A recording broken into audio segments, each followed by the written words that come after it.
E a minha última dica, que poucas empresas trabalham, é que sempre que é possível, e principalmente nos problemas que são repetitivos, que uma vez que você já fez toda aquela revisão nos padrões que nós acabamos de ver, naqueles 10 pontos do slide anterior, que você precisa realmente dominar, perguntar, questionar e trabalhar, é uma grande oportunidade, sempre que possível, você utilizar dispositivos à prova de erro, são os dispositivos Poka-Yoke, para que a gente tenda a ter zero defeito.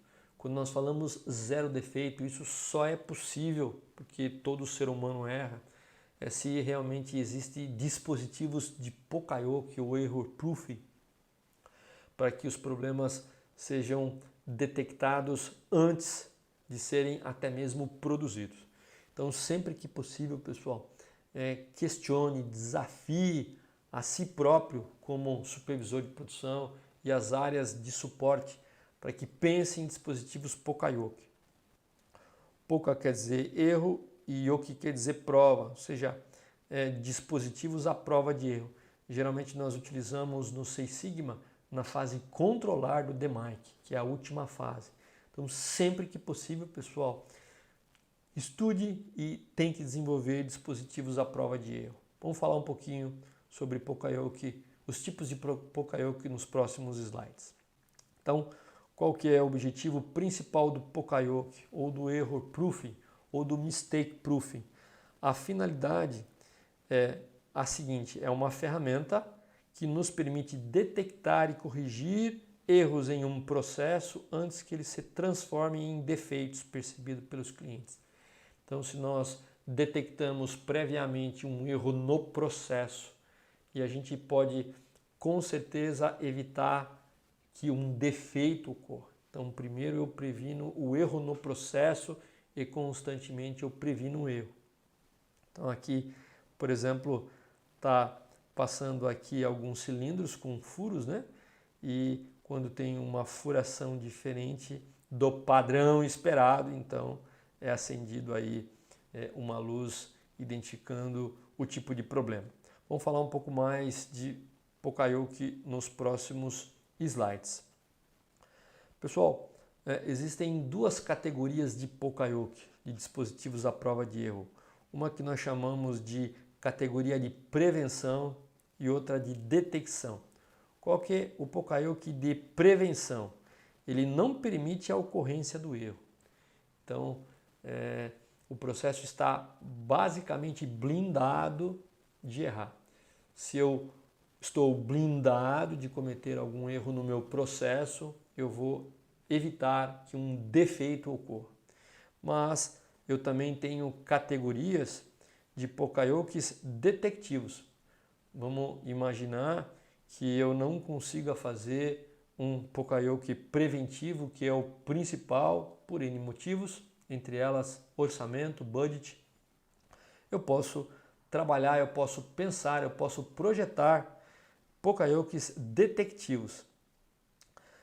Poka-Yokes detectivos, que é a segunda categoria, nós temos Poka-Yokes detectivos de controle e detectivos de advertência. Qual é o detectivo de controle? Ele interrompe o processo quando o erro é cometido, né?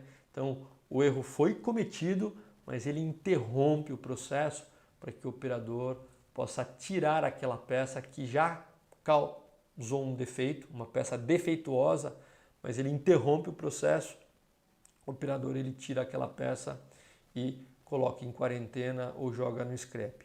E o Poka-Yoke detectivo de advertência, ele emite um sinal quando o erro é cometido.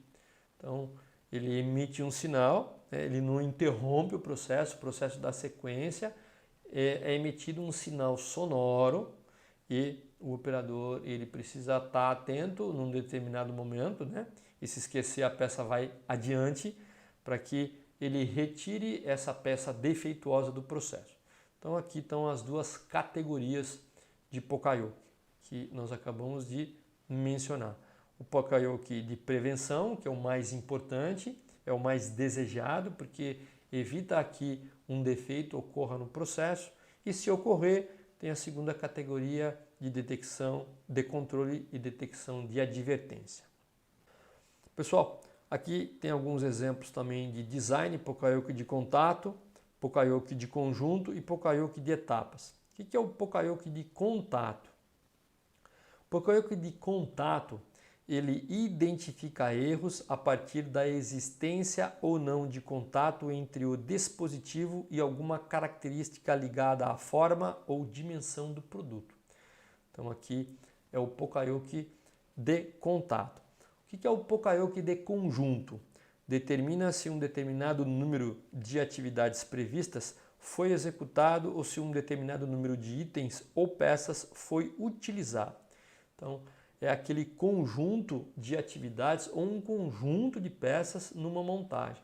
Então, se todo mundo foi utilizado, se todas aquelas atividades foram concluídas, tá ok. Se alguma peça deixou de ser montada, se alguma atividade deixou de ser concluída, é acionado um Poka-yoke porque houve aí um erro em relação a esse conjunto de atividades ou de peças. Outro tipo de Poka-yoke é um Poka-yoke de etapas. O que é o Poka-yoke de etapas? Determina se todas as operações estabelecidas em um procedimento são executadas na sequência correta. Então você tem aí uma sequência de atividades que tem que ser obedecida, ela é ordenada para que a montagem ocorra, e se nós invertermos essa sequência, então o Poka-yoke é acionado. Então aqui estão 3 tipos de design para que você possa entender e talvez aplicar aí no seu processo de fabricação. Aqui alguns exemplos didáticos, né? Que nós já acostumamos no nosso dia a dia. Então aqui estão as tomadas macho e fêmea. Então dependendo do macho e do encaixe da fêmea, você consegue encaixar o produto correto ou rejeitar um produto. Aqui são dispositivos tipo passa não passa. Então aqui eu tenho uma furação cilíndrica e uma peça quadrada, logicamente isso não vai passar. Então dispositivos passa não passa são dispositivos que muitas vezes, como nós fazemos 100%, funciona como Poka-yoke. Então essa caixinha aqui também de peças é algo parecido. São peças que só passam de acordo com aquele formato. Formatos quadrados ou retangulares de terminais, de cabos de rede, para que realmente, ou de alimentação de energia, de recarga, para que não haja problemas em relação à sua utilização. Aqui muito interessante, embora muito simples, a coloração de encaixe de cabos para que realmente não haja problemas e não haja inversão de cabos, que pode ocasionar problemas elétricos, e muitas vezes lá no passado a gente não tinha esse tipo de Poka-yoke. Aqui em relação ao formato de pendrives diferentes para que não haja erros na hora de encaixe. Então são exemplos simples, didáticos em relação a Poka-yoke que podem facilitar muito a vida do supervisor no seu dia a dia, evitando que erros sérios aconteçam. E aqui por último alguns outros exemplos de Poka-yoke em situações cotidianas. Então aqui está uma trava eletrônica que é mostrada na foto. Possui um dispositivo Poka-yoke que fecha a porta automaticamente quando a velocidade do veículo excede a 30 km por hora. A grande maioria dos veículos, para que mantenha a segurança, quando o veículo atinge uma certa velocidade, automaticamente todas as travas elétricas elas são acionadas para que o motorista, bem como os outros passageiros, fiquem numa cabine com segurança.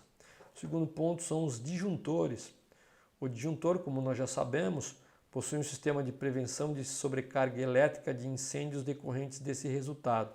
Quando a carga elétrica é muito alta, o circuito cai, interrompendo a transmissão de energia e reduzindo a chance de queima de aparelhos ou até mesmo de incêndio. Então aqui um exemplo muito simples do nosso cotidiano que está diretamente correlacionado a um Poka-yoke. O furo próximo à borda da pia. É um dispositivo Poka-yoke que ajuda a evitar transbordamentos, coisa simples que evita transbordamento. E uma secadora, ela interrompe a operação quando a porta é aberta, o que ajuda a evitar acidentes. Então são exemplos de Poka-yoke que é muito comum no nosso dia a dia, quando nós estamos tentando evitar que problemas de qualidade recorrentes aconteçam, a gente acaba desperdiçando esse tipo de abordagem simples que possa ser utilizado no processo com um custo muito baixo. Então, fiquem sempre atentos, se você quer zero defeito, em sempre pensar com a equipe se não existe a possibilidade de ser adotado algum tipo de Pokayoke no processo.